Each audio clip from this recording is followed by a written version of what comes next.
So you work with the Il Buco restaurant crew, which has a strong Italian and Mediterranean identity. Of course, Umbria in particular. How does that setting shape the way guests experience wine? It's interesting because the name Il Buco is Italian, so people always think, oh, I'm eating at an Italian restaurant, but it actually is a Mediterranean restaurant with an Italian name. We had a chef who was Catalonian for over a decade, and there's a lot of who also worked for Boulet for a long time. So the execution and ethos of the menu is, it is just Mediterranean. There are some classic Italian dishes that certainly find their way onto the list, amatriciana and cacio e pepe, but there is a Mediterranean soul to the restaurant. And a lot of guests come in though thinking, oh, Il Buco, it's Italian, so I have to drink Italian wine. And I'm like, actually, no, I can get you into reds from Spain, and I can get you into wines from France, and even a little bit of Greece if you like. So, but most people come in thinking, I'm in an Italian restaurant, I'm gonna drink Italian wine, which I don't mind because I love Italian wine. So the next question, I think I know the answer to this question, but let's try. What kind of Italian wine tends to surprise Il Buco guests the most? I think Il Buco guests are most surprised by Etna, actually. Oh, I thought you were going to say Umbria. No, there was a little bit of a White Lotus effect. Oh, even in Buco. Oh, for sure. And a lot of people came in saying, I saw the White Lotus, I want to try the wines. And when you ask, have you ever tried wines from Sicily? And they say, no, I haven't. And so then it becomes a conversation of, Right. let's take a quick trip to Sicily. What kind of wines are you feeling like tonight? Right, Is it a lighter white, or is it a white with skin contact? Do you want something fortified? For a red, do you want something more dark fruited, or do you want something a bit more sheer and frisky? But it is also a great wine, Etna Rosso in particular, to bridge different proteins. So if someone is having a meatier fish and their guest is having chicken, pork, lamb, steak, I have so much confidence in Etna Rossos to bridge that protein gap. So do guests today arrive more curious, more confident, or more overwhelmed than they used to? I think it is a combination of things. I think there are some people who come in and they will automatically say, I collect wine and I know what I'm doing. Right, and that's right. totally fine. And then they'll say, I want something light-bodied. Do you have any Barolo? And I'll say, okay. And then there are other people who come in and say, I don't know anything about wine. Help me choose something. This is what I'm eating, or this is what I'm in the mood for tonight. I find, though, that the guests at Il Buco specifically are curious and they want to be surprised and delighted. And I am exactly the kind of sommelier who knows how to surprise and delight. What about the fact that it's so digitized right now? You mean Everything- with like checking Vivino? Yeah, or in general, everything is, digital. Or ChatGPT even, right? We do have guests who ask ChatGPT or look on their Vivino, will I like this wine? And I just let them. I have to let them because they will eventually learn that AI replaces bad sommeliers, Right, okay. Good one. but excellent sommeliers will never be replaced by AI. Okay, excellent. Great answer. What is the difference between selling a bottle and guiding a guest toward a wine experience? It's about reading the table. Some tables just want the wine on the table and they want what they want and they know what they like, and that's okay. And so I help them find the best wine for them within their budget.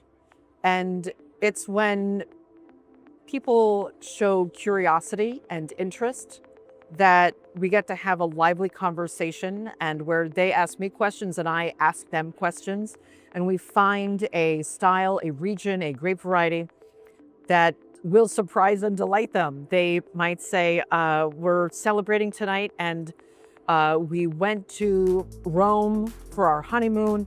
We'd love to have a wine from that region, but we don't know the wines. I don't remember what the wines were, or maybe they just remember SSS. Right.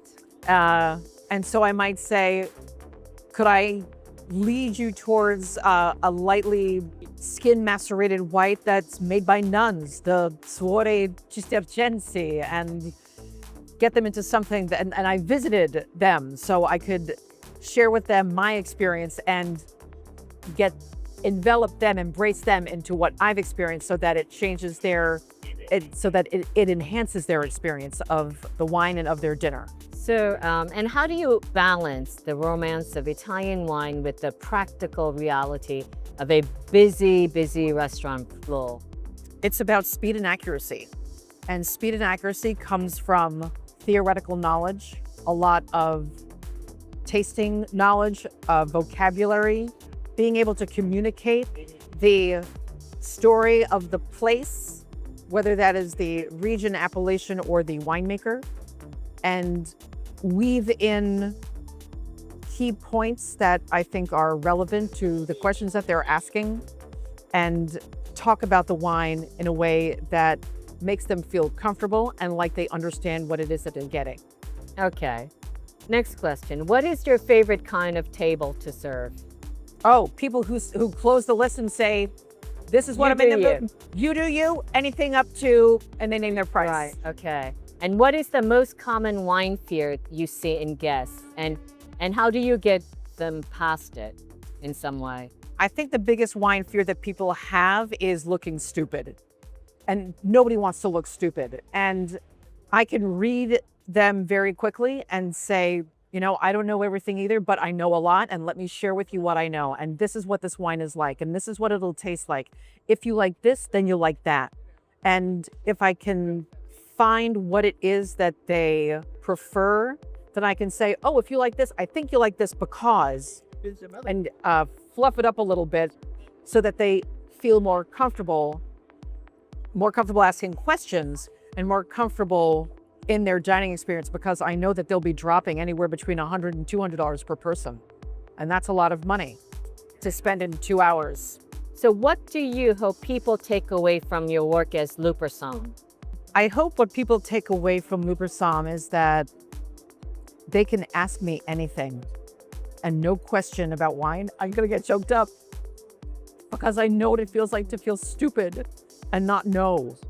And I want people to know that you can ask me anything about wine. And if I don't know it, I'll go look it up and I'll translate it into English to make it make sense.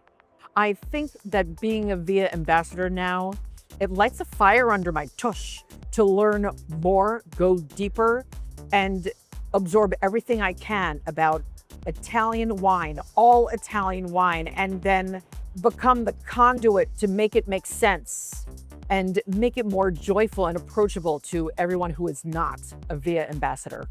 Okay, what is one thing Italian wine producers should understand about American consumers today?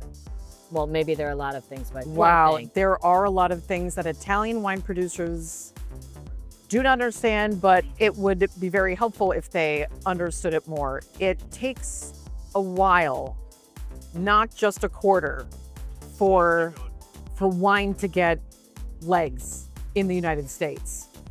It takes your importer and distribution team to tell your story to the buyers, and not all buyers buy on the spot. Sometimes there's no room and they want to buy, but they have to wait for the next cycle, and then the next cycle, maybe that's a month or maybe even a few more months. It takes a solid year, a year after launching something for it to really gain traction. So, per favore, calma, calma, tranquillo. It takes a moment. Let us do our work. But if you can share everything you can with us, WhatsApp us when your distributor is doing if you can't go on a work with or come to the market, to a market visit, have a WhatsApp call with the distributor, and that way you can be in the same room with us while we're tasting. And you can talk about how you farm, how your barrel program, how you're introducing your wines to your kids, and how your kids are going to take over, and how long they've been working with you. Just give us more context and help us conceptualize what's happening there, so we can share with it. So we can share it with the people here. Excellent. Well, this is kind of the flip side of the same question. What is one thing American consumers should understand about Italian wine producers? I think U.S. consumers should understand that not all wines are made the same. So if you buy Cavit Pinot Grigio, it will be made in a very different way from the way that Foradori makes her Pinot Grigio. Understand that I want consumers to understand that it is an agricultural product and it runs out. And if you don't jump on the bandwagon for that particular release, then you'll have to buy it on the gray market or auction and it'll be a lot more expensive. So not all Pinot Grigios are the same, right? That's what you want them to understand. Not all Pinot Grigios are the same. Not all Chianti Classicos are the same.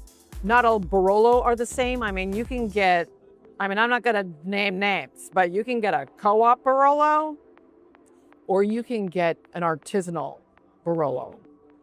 I mean, fill in that blank. You can get a co-op Prosecco, DOC, or you can get an artisanal Conegliano Valdobbiadene Prosecco. They are different products. Although, in defense of the co-ops, there are some co-ops that were really well, like Produttori di Barbaresco or Alto Adige. I mean, those are some excellent fine wines. Yes, they are. But they're the exceptions. Some. Yes, there are. And there will always be exceptions to every rule in wine. Always, always, always. And I applaud the co-ops like Produttori and the Cantine or the in Alto Adige, but those are exceptions. Yeah. And finally, what is next for you, Sarah Lupersom? And what should we be keeping an eye on? Next for Lupersom, I want to move to Italy and buy a house. Oh, really? And I want to host people and take them around and create experiences and trips for people from all over the world to help them learn about Italian wine through experience and through tasting. Does Bruco know? No.